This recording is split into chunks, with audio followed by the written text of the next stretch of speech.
Alors moi, je l'ai connu, Jacques, en tant que joueur, quand j'étais en équipe de France, voilà. Et puis après, ben, quand je suis devenu donc, entraîneur d'équipe de France, ben, j'ai eu bien sûr affaire à lui, puisqu'en fait, il était encore là, et il était encore là et bien là.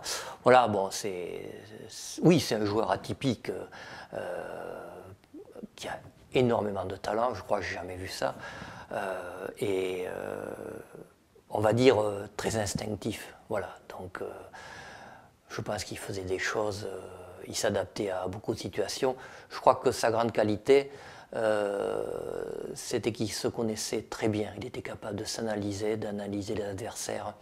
Et il avait su développer aussi avec les autres une sorte d'ascendant psychologique, si bien que moi je l'ai vu réaliser des choses assez rigolotes sur certains adversaires qui, avant de jouer contre lui, même à un niveau égal ou enfin, même un petit peu inférieur, avait démissionné quoi, sur 2 ou 3 coups qu'il faisait. Voilà, donc, mais c'était une autre époque. Voilà, mais c'était quand même un joueur atypique, très instinctif et qui avait énormément de talent, quoi, en fait. Beaucoup de talent, ça veut dire pas forcément besoin de travailler au quotidien? Il travaillait à sa manière. Il savait. Alors c'était pas un bourrin d'entraînement. C'était pas. Alors je pense qu'il a fait par période, bien sûr. Hein. Mais vous savez, en plus moi je l'ai connu sur la fin. Donc sur la fin, les joueurs s'entraînent au moins parce que bon, quand on a fait 20 ou 25 ans dans une salle de ping-pong, bon, on essaye de garder la motivation. On a peut-être aussi besoin de moins s'entraîner parce qu'on a de l'expérience. Donc en fait, moi j'ai pas connu cette période avec Jacques Secrétin d'entraînement très dur, même s'il était capable par moment de connaître ces moments-là. Voilà, donc oui, je pense que ça n'a rien à voir avec ce que font les jeunes aujourd'hui, qui se tapent 4-5 heures d'entraînement par jour, qui sont dedans, voilà. Jacques, il s'amusait au tennis de table, voilà.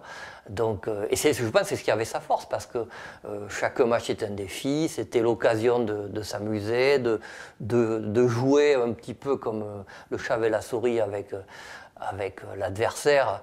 Voilà, donc mais c'était une période, mais je crois que. Et d'ailleurs, il joue toujours, donc ça veut dire qu'il s'amuse toujours au tennis de table. Voilà. Et je pense qu'aujourd'hui, avec les volumes qu'il y a, les sollicitations, que ça soit en entraînement, que ça soit avec les Pro Tours, avec toutes les compétitions internationales, je pense que les carrières seront plus courtes. Nécessairement plus courtes, parce que les esprits et les corps vont être fatigués. Même si aujourd'hui, je pense que les joueurs sont tentés de prolonger parce que ils gagnent correctement leur vie. Donc c'est vrai que ça peut être intéressant. Mais pour rester au très haut niveau, je pense que ça va être de plus en plus dur d'avoir des carrières longues, en fait. Tu as quelques anecdotes à nous raconter sur Jacques Secrétin? Oh oui, il y en a plein. Elles sont racontables. Oh, il y en a qui sont racontables, et d'autres un peu moins.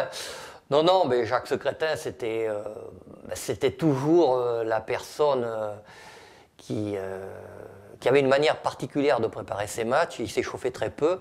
Et c'est vrai que moi, quand j'étais joueur, ou ensuite quand je coachais, quand j'étais derrière lui, en fait,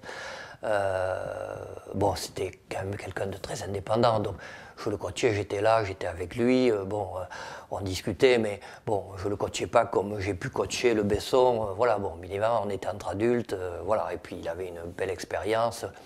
Voilà, donc c'est vrai que moi, je me rappelle ces échauffements qui me faisaient toujours peur, parce c'était souvent des échauffements très courts, mais il était capable, malgré ça, d'arriver très concentré et prêt à faire ses matchs, en fait. Donc ça m'a toujours étonné, mais c'est la preuve d'une capacité que n'ont peut-être pas les autres.